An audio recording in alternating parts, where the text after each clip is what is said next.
Nobody warns you that the most painful thing in life isn't losing everything. It's watching someone who once promised to love you stand in a courtroom and laugh at you. I wore a $12 shirt that morning. My wife's lawyer pointed at it in front of a judge and told the room I was nothing. I let him finish. I let him smile. Because some lessons can't be taught with words. They have to be demonstrated. And I had spent 3 years preparing that demonstration. Because the most dangerous thing in the world is a man who could live any way he wants and quietly chooses simple. This is the story of the morning I proved it. Welcome to Dad Raw Revenge. Get comfortable. And remember, the people in these stories had every chance to behave themselves. They just chose wrong. Drop a comment, hit that like button, and make sure you're subscribed. Trust me, you're going to love it here. My name is Martin Floyd. I am 56 years old, former startup founder, and a full-time father to a 16-year-old boy named Sean who deserved better than what his parents had put him through. I am not a dramatic man by nature. I don't raise my voice. I don't make scenes. I solve problems the way I always have, quietly, methodically, and with more patience than most people are comfortable with. Which is exactly why what happened that morning caught everyone in that room completely off guard. Everyone except me. 3 years before I walked into that courtroom in a $12 Walmart shirt, I was sitting in a glass-walled conference room on the 14th floor of a building in downtown Austin, Texas, watching 4 lawyers clink champagne glasses over a deal that had just made me a very, very quiet billionaire. $2.3 billion. That's what Floyd Systems sold for. My company. My 15 years of missed dinners, early mornings, and a marriage I was already watching die from the inside out. The lawyers were celebrating. The acquiring firm's representatives were shaking hands so hard, I thought somebody's shoulder was going to dislocate. I sat at the head of the table and signed my name 11 times, and felt nothing. Not because I wasn't grateful, because I already knew what was waiting for me at home. 6 months before that signing, on a Tuesday night in our Cedar Park house, the nice one, the one with the wraparound porch Florence had picked out, and I had paid for without blinking, I had found out about Clinton Simmons. I didn't find out dramatically. No lipstick on a collar. No mysterious phone call. I found out the way observant men always find out, quietly. A pattern of small things that didn't add up until suddenly they added up all at once. The way she angled her phone screen. The way she laughed differently on certain calls. The way she stopped arguing with me. And Florence loved to argue. When someone who loves to fight suddenly stops fighting, they found somewhere else to put their energy. I sat with that information for 3 days before I made a single move. Then I called Kathy Moore. Kathy was not a flashy attorney. She didn't have billboards on I-35 or television commercials. What she had was a brain like a steel trap and a reputation for being the quietest, devastatingly effective lawyer in Travis County. My business attorney had recommended her once, almost as a joke. If you ever really get into trouble, Martin, call Kathy. She doesn't lose.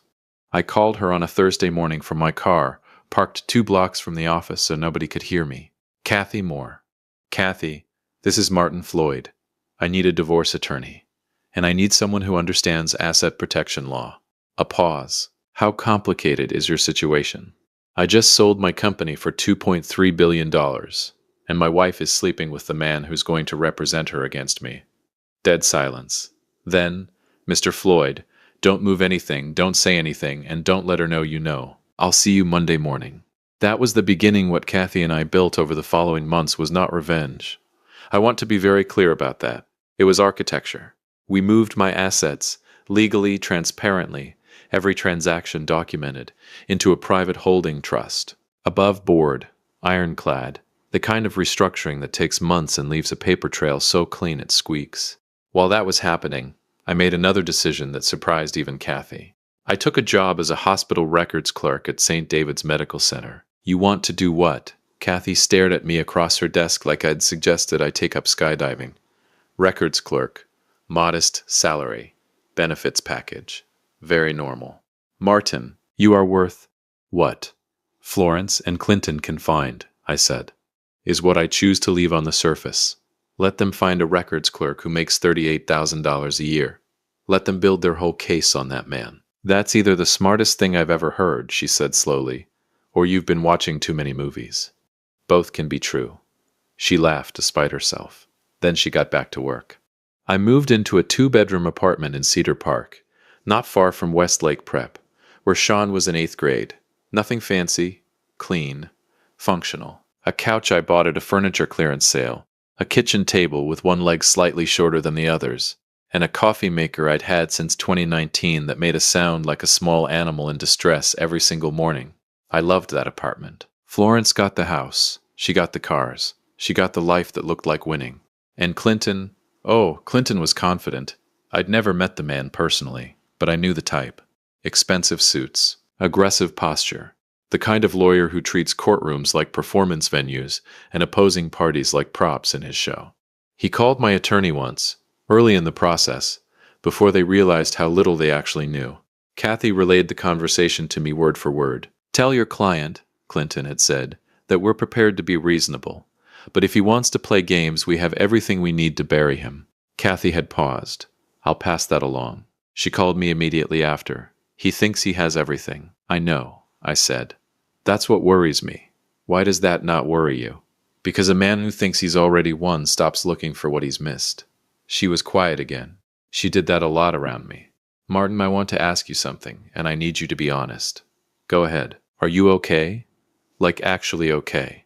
I thought about that for a second. "I'm the best I've been in years," I said. And I meant it. The thing nobody tells you about living simply when you don't have to is how clarifying it is. I woke up at 6 every morning, made my complaining coffee maker earn its keep, drove my 2017 Toyota Corolla to the hospital, filed records, ate lunch from a brown bag at my desk, came home. And twice a week, every Wednesday and every Saturday, without exception, I picked up Sean. That boy was my whole reason. Sean was the kind of kid who noticed everything, too smart for his own good and old enough to feel the tension between his parents without being old enough to name it. He had my eyes in Florence's stubbornness, and a laugh that could genuinely brighten a bad day. I showed up to every one of his school events in simple clothes. I never missed a parents' evening at Westlake Prep. I brought homemade chili to a school potluck once, and 3 other parents asked me for the recipe. Florence brought store-bought pasta salad in a designer bowl. Nobody asked for that recipe. Clinton and Florence, meanwhile, were getting comfortable. Too comfortable. There were messages, intercepted through legal channels, where they mocked me openly, group texts that included Florence's sister and 2 of her friends. "He went from running a company to filing hospital paperwork. He's pathetic. At least we know he can't afford a real lawyer. This is going to be the easiest case Clinton's ever handled." I read every single one. I screenshot everything and said absolutely nothing. The night before the hearing, I laid my simple Walmart shirt flat on the bed. White. Simple. No logo. The kind of shirt that says I'm not trying to impress you, which was exactly the point. Kathy called at 9:15. "Martin, everything is in place. The trust documentation, the forensic financials, the asset protection orders. All filed and sealed." A breath. "I also pre-notified the court clerk's office yesterday about the federal asset protection order. Judge Herman's clerk has already been briefed. The moment your name hits that record, they'll know exactly what they're looking at." I smiled at that. That was Kathy, always 3 steps ahead. "And the bar complaint against Clinton? Submitted 14 days ago. Certified receipt confirmed." "Good," I said. "Are you sure you want to go in dressed like Kathy?" "Right. Okay." A pause. "One more thing. Let Clinton go first tomorrow. Let him perform." That was always the plan. "You're not nervous?" I looked at the shirt, pressed it once flat with my hand. "I've been ready for 3 years," I said. "The only person who should be nervous tomorrow is the man who thinks he already knows how this ends." I hung up, set my alarm, slept like a man with nothing to hide, because that's exactly what I was. I arrived at the Travis County Family Court building 40 minutes early, not because I was anxious, because I wanted to be seated before Clinton walked in. There's a psychological advantage to being already still when your opponent arrives. Let them do the entering. Let them do the performing. Let them scan the room, spot you, and spend the first 30 seconds trying to read you while you give them absolutely nothing to read. I set my thin folder on the respondent's table, folded my hands on top of it, and waited. The courtroom was smaller than people imagine. Wood paneling. Fluorescent lights that hummed at a frequency specifically designed to make everyone slightly uncomfortable. The kind of room where lives get decided under lighting that belongs in a grocery store. I'd been in bigger conference rooms closing smaller deals. A few people filtered in. A clerk at his desk near the front, a court reporter setting up her equipment, the bailiff by the door. Big guy, professional posture, the expression of a man who had seen every variety of human drama and was no longer impressed by any of it. If you have been listening for a while, do us one quick favor: subscribe. A lot of people watch without ever doing it, but it costs you nothing and it means everything to us. Hit the like button while you're at it, and drop your thoughts in the comments. I straightened my $12 shirt once. I left it alone after that. Then the doors opened. Clinton Simmons walked in like he owned the building, and I mean that literally. There was a physical confidence in the man that took up space before he did. Tailored charcoal suit, shoes that cost more than my monthly rent, a burgundy tie that said I dress this way because I can. He had the kind of jaw that looked like it had been specifically designed for courtroom profiles. Florence was on his arm, not literally, but emotionally. She was dressed sharply, hair perfect, the expression of a woman who had already written the ending to this story and just showed up to collect. Clinton spotted me immediately. His eyes went to my shirt, stayed there 1 second too long. Then he leaned toward Florence and said something low, and she pressed her lips together to contain a smile. I watched all of it. I showed him nothing. They settled at the petitioner's table. Clinton arranged his documents with the unhurried confidence of a surgeon laying out instruments. He had a thick accordion folder, 2 legal pads, and a leather portfolio that probably cost more than my coffee maker and my kitchen table combined. I had 1 folder, thin, unremarkable. He glanced at it, then at me. Then he actually smiled. Let him smile, I thought. Curtain goes up in 10 minutes.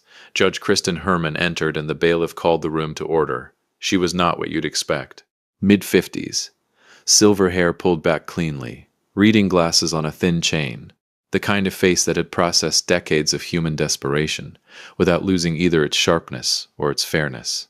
She sat, arranged her materials, and looked up at both tables with the calm of someone who had absolutely nowhere else to be and no patience for wasted time. "We're here in the matter of Floyd versus Floyd," she said. "Petitioner's counsel, you may proceed."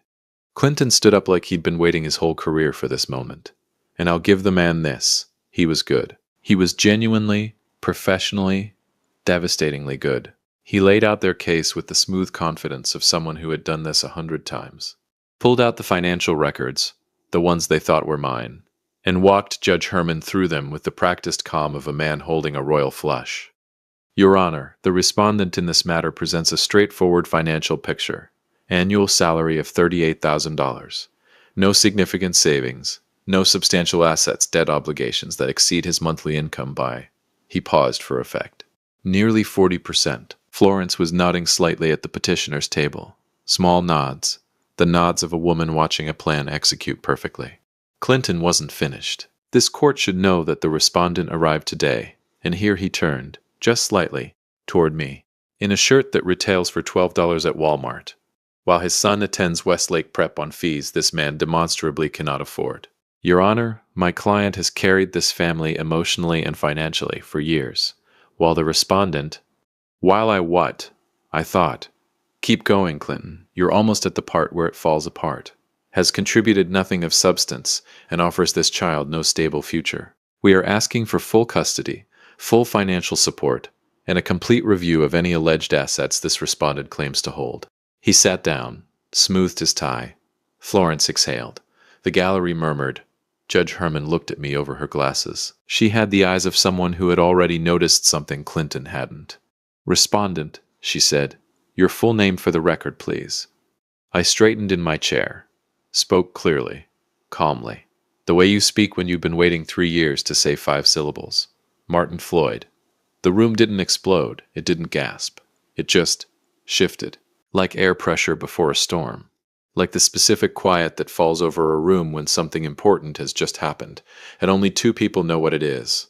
Judge Herman's pen stopped moving. Now, here is what Clinton didn't know. What Florence didn't know. What nobody in that gallery knew except me and 1 court clerk, who had received a very specific briefing from Kathy Moore the afternoon before. The clerk had already pulled the sealed federal asset protection order the previous day, had already confirmed the name, had already placed the certified documentation in a sealed envelope on Judge Herman's desk before court opened that morning. had already walked her through it in chambers before either Florence or Clinton had set foot in the building. Judge Herman wasn't discovering anything in that moment. She was confirming it. She looked up from her notepad, slowly, turned to her clerk with a single precise nod, the kind of nod that means now, and the clerk rose immediately, walked to the filing cabinet behind his desk, and returned with the sealed federal document. Thick, official, bearing a court embossment I recognized from the day Kathy had first shown me the certified filing confirmation. He placed it on the judge's desk without a word. Clinton leaned toward Florence. Admin issue. Routine. Don't worry. Florence nodded. I said nothing. Judge Herman opened the envelope, reviewed the cover page, not with the expression of someone reading something new, but with the expression of someone confirming what they already know before they speak it into the official record. She set it down, folded her hands, and looked at Clinton Simmons with an expression that made the entire gallery go still. Counselor, a pause that had real weight in it. Before you continue, this court needs to address something. Of course, Your Honor. The financial records you submitted as evidence this morning have been cross-referenced against a sealed federal asset protection order filed under this respondent's name. She paused.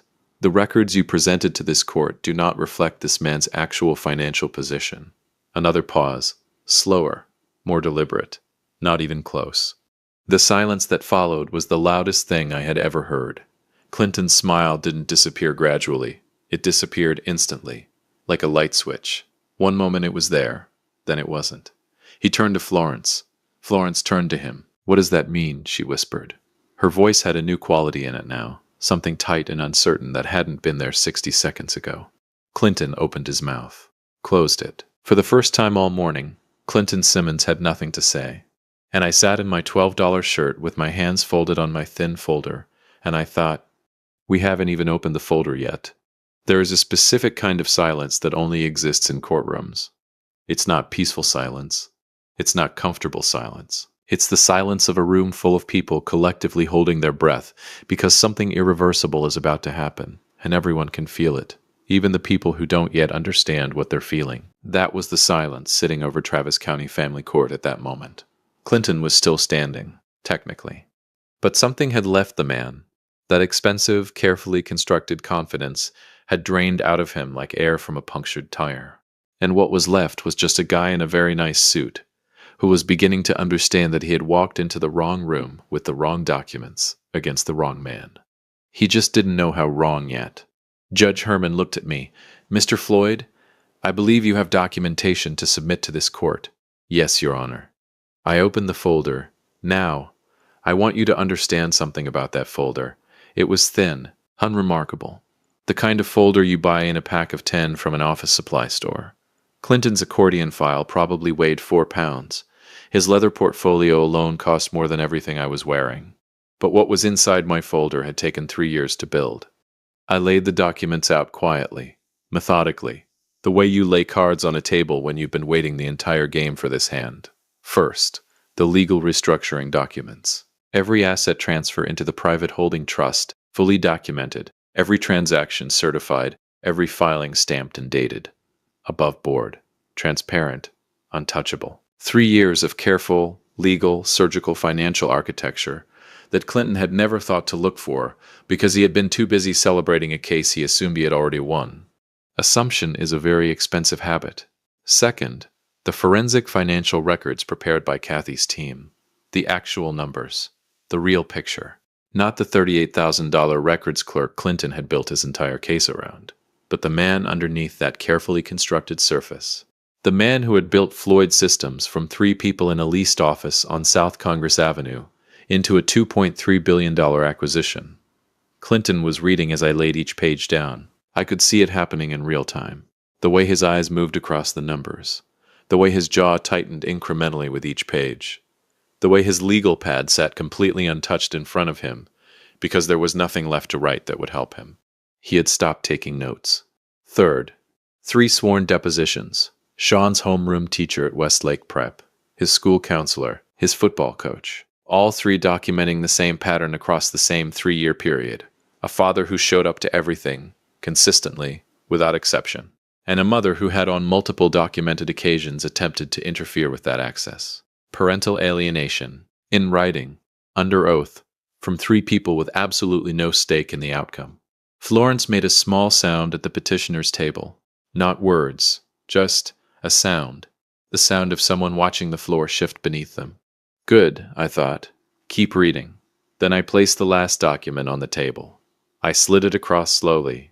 No drama, no performance, no eye contact with Clinton designed to telegraph what was coming.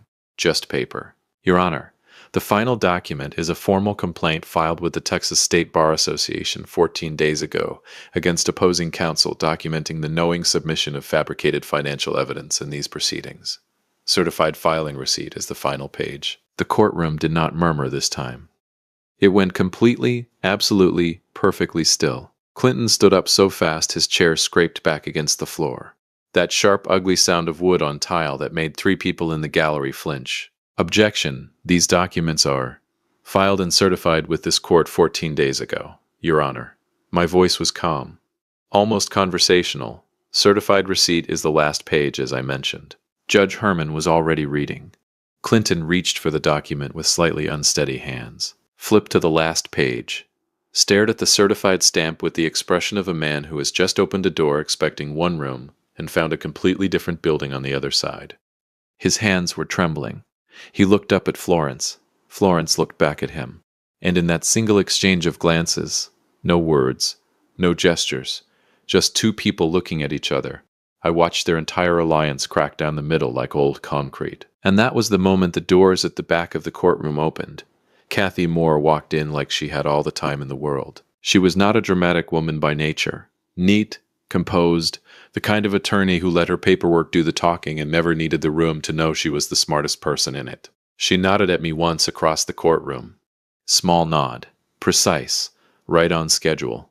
Behind her were 2 federal process servers in plain clothes. No uniforms.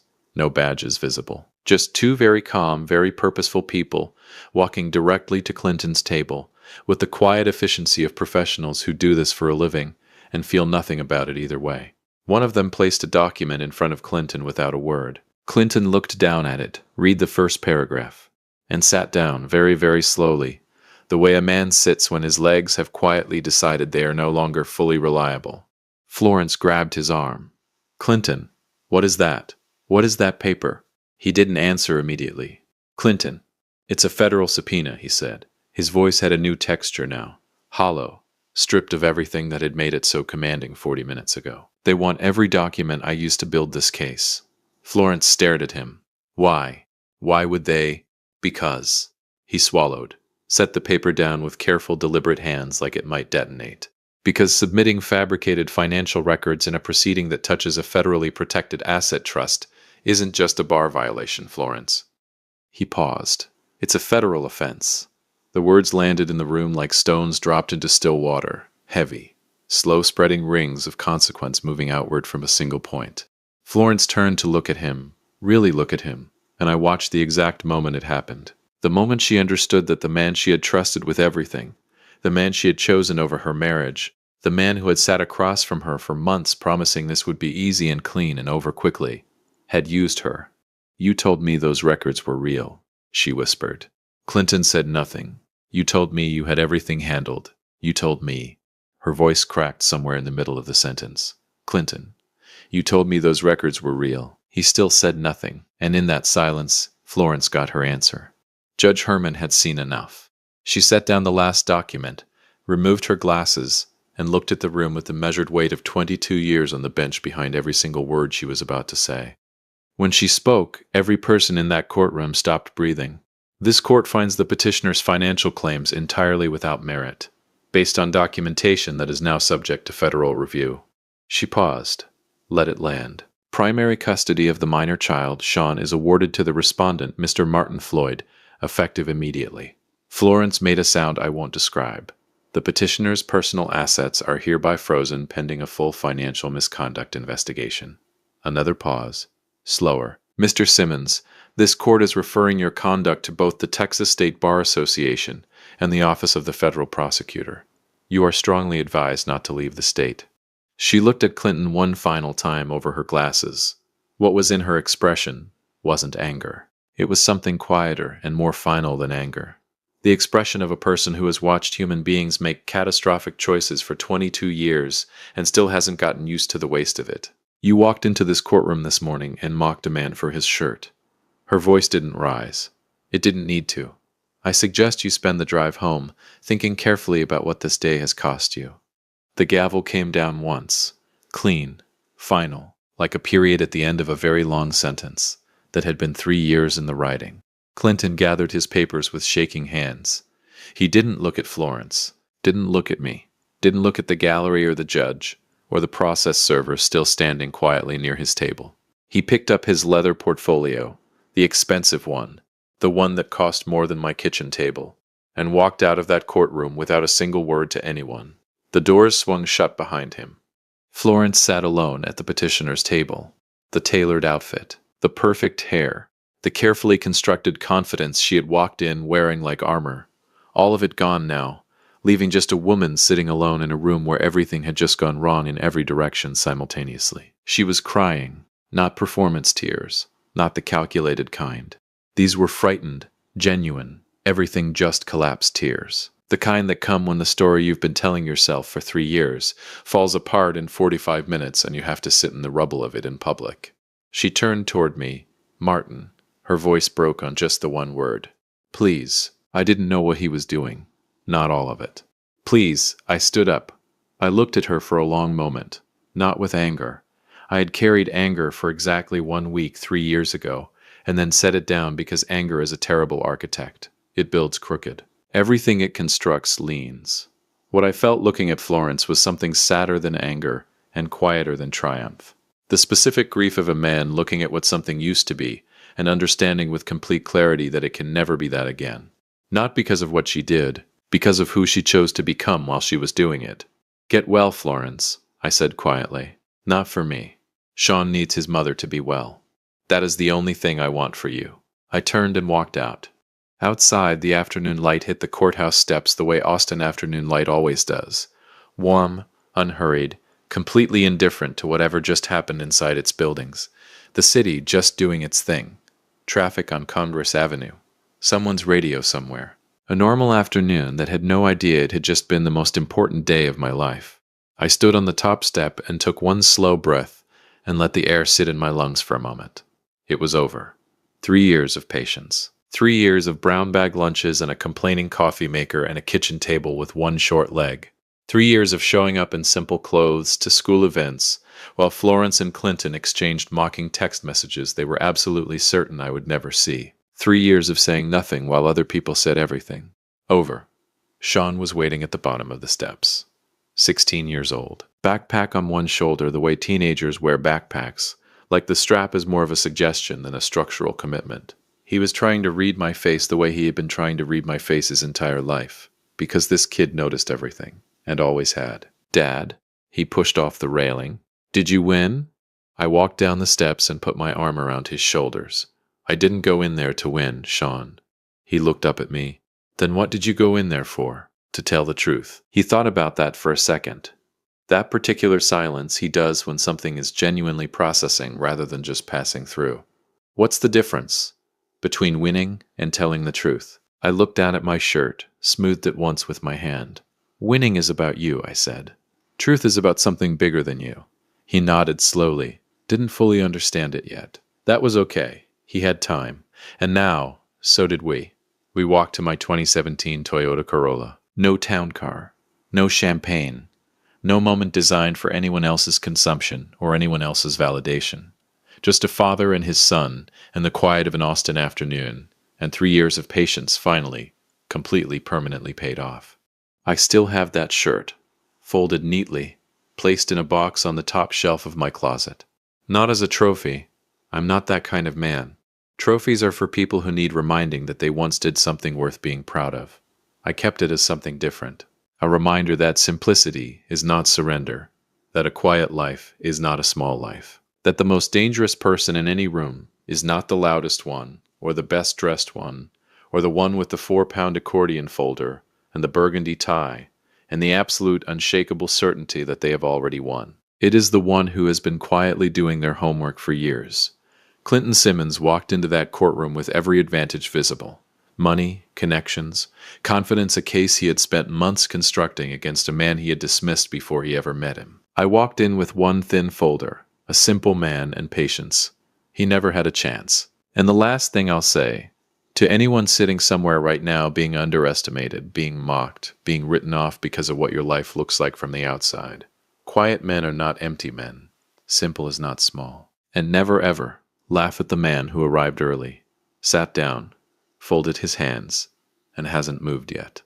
He's already won.